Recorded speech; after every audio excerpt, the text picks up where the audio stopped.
Magandang araw mga bata. Ating simulan ang pag-aaral sa mga aralin sa edukasyon sa pagpapakatao para sa taong ito. Ako ang inyong magiging gabay para iyong maintindihan ang unang paksa tungkol sa impluwensyang hatid ng pamilya, unang quarter, unang linggo. Ihanda ang iyong papel at ballpen para maisulat mo ang mga importanteng bagay na iyong matututunan dito. Inaasahang malinang sa iyo ang kasanayang pagkatuto na ito. Natutukoy ang mga gawain o karanasan sa sariling pamilya o sa isang pamilyang naobserbahan na kapupulutan ng aral o may positibong impluwensya sa sarili. Sa iba't ibang pamamaraan ay naipakikita ang kabutihan ng isang pamilya. Ang pagpapakita ng taus-pusong pananampalataya, pagpapatawad, at pakikisalamuha sa iba ay bunga ng wagas na pagmamahal. Ito ay dahil sa ipinagkaloob ng Panginoon ang pag-ibig sa tao. Ang pagiging isang modelong magulang ay nagsisilbing mabuting impluwensya sa mga anak. Ito ay nakatutulong upang maitanim sa kanilang murang kaisipan at mahubog ang kanilang mga sarili. Maraming layunin ang pamilya.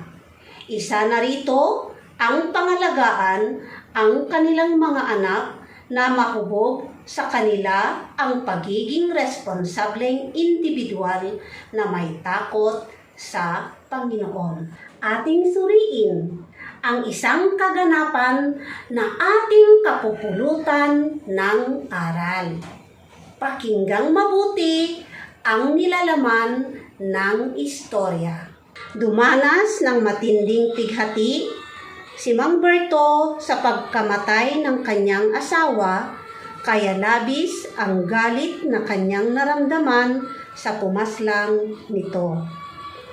Hindi naging madali ang pagharap ni Mang Berto sa nagkasala.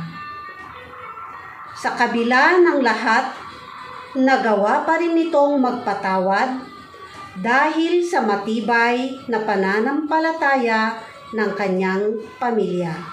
Ang istorya tungkol kay Mang Berto ay nagpapakita ito na gaano man kalaki o kaliit ang kasalanan ng isang tao ay may puwang ang pagpapatawad sa takdang panahon sa pamamagitan ng pananampalataya sa Panginoon na naging daan upang magpatawad. Ang ganitong gawi ay makapagmumulat at makaimpluwensya sa kasapi ng pamilya na hindi mahirap ang humingi ng patawad at magpatawad. Kung ito ay mailalapat sa sarili at mga kasapi ng pamilya, tiyak uusbong ang pag-unawa sa bawat isa. Kung ikaw ay magbalik tanaw sa iyong mga karanasan, ilan kaya ang iyong pinatawad? Ano ang iyong naramdaman pagkatapos mong patawarin ang taong nagkasala sa iyo? Tayo ay tao lamang na masaktan. Ngunit, ang biyaya ng katiwasayan ng damdamin at isipan ay kailangang hindi natin hadlangan. Tayo rin ang makikinabang sa oras na ating ipaubaya sa Diyos ang hustisya tulad ng ginawa ni Mang Berto. Sa labis na karangyaan ay nawala sa tamang landas si Ernie. Naging magulo ang kanyang relasyon sa pamilya.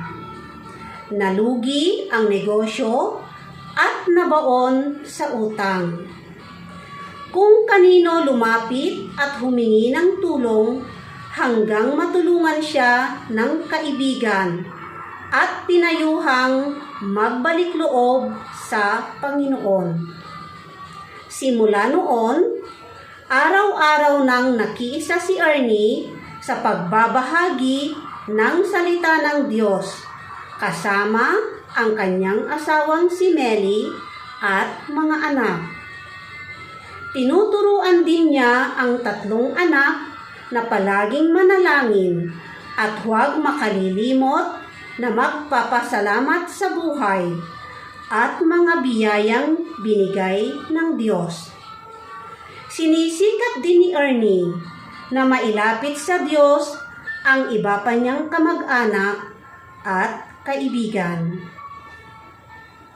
Inilalarawan sa istorya na ito ang gawin ng isang tao na sa anumang yugto ng buhay, unahin at huwag kalimutang tumawag sa pamamagitan ng panalangin at pagsangguni ng mga plano sa Panginoon na siyang gabay sa buhay. Kung ang bawat kasapi ng pamilya ay sama-samang magbasa ng banal na aklat, nananalangin para sa isa't isa, at pagiging modelo ng magulang sa paghubog ng paniniwala, ay malaki ang impluwensya sa pagkakaroon ng matatag na pananampalataya sa Panginoon ng mga anak.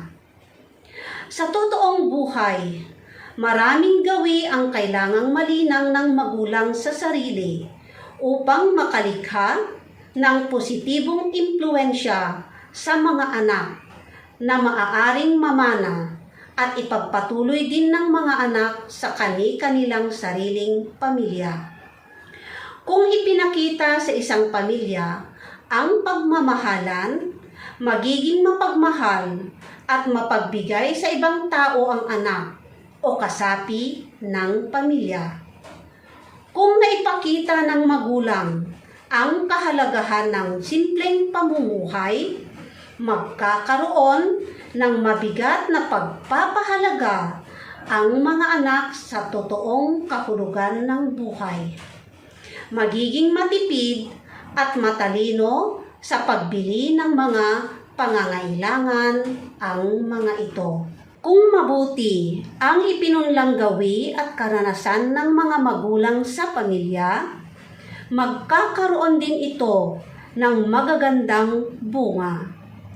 Nararapat lamang na mabuting punla ang maitatanim sa puso at isipan ng pamilya upang maging maingat at maayos sa mga pagpapasya sa buhay. Sa huli, ang mga positibong impluwensya ang magiging pundasyon upang hubugin sa mabuti ang sarili. Para lalalim ang iyong pangunawa sa paksang ating tinalakay, gawin ang mga sumusunod na gawain. Unang gawain, ilista mo ang panuto, tukuyin at ilista ang mga magagandang karanasan na nararanasan kasama ang iyong pamilya. Ilagay ang sagot sa bawat figura sa ibaba. Ilan ang iyong naitala? Ang sayang namnamin, ang kasiyahang kasama ang ating pamilya. Ipagpatuloy nating pahalagahan ang pagpunla ng kabutihan sa ating sariling pamilya. Ikalawang gawain, mabuting ehemplo. Ang panuto. Batay sa iyong nagiging sagot sa unang gawain, tukuyin ang mga dahilan kung bakit naging positibong impluwensya ang napiling karanasan sa iyong buhay. Isulat ang sagot sa loob ng mga puso. Good job! Ang pagpapabuti ng ating pamilya ay nakasalalay sa bawat gawi ng bawat miyembro nito. Ikatlong gawain, ang panuto. Gumawa ng isang family photo journal. Lagyan ng pamagat at sa ibaba sumulat ng isang kasabihang naglalarawan ng iyong pamilya. Bilang iyong gabay, sundin ang dalawang karagdagang panuto. Sa mga may gadgets, kunan ng picture ang ginawa at isumite sa GC o group chat ng klase o isumite sa messenger account ng inyong guro. Ikalawa, sa mga walang gadget ay isumite ang ginawa sa guro. Dito na nagtatapos ang ating aralin. Totoo ang kasabihan sa pamilya, nagsisimula ang edukasyon ng mga bata. Lahat ng mga aral na natutunan ng isang anak sa kanyang mga magulang ay mananatili hanggang sa kanyang paglaki. Ito ang pinagmumulan ng isang mabuting mamamayan sa ating lipunan. Ating intindihin ang Kawikaan 22 verse 6. Turuan mo ang bata sa daan na dapat niyang lakaran, at pagka tumandaman siya ay hindi niya hihiwalayan. Paalam!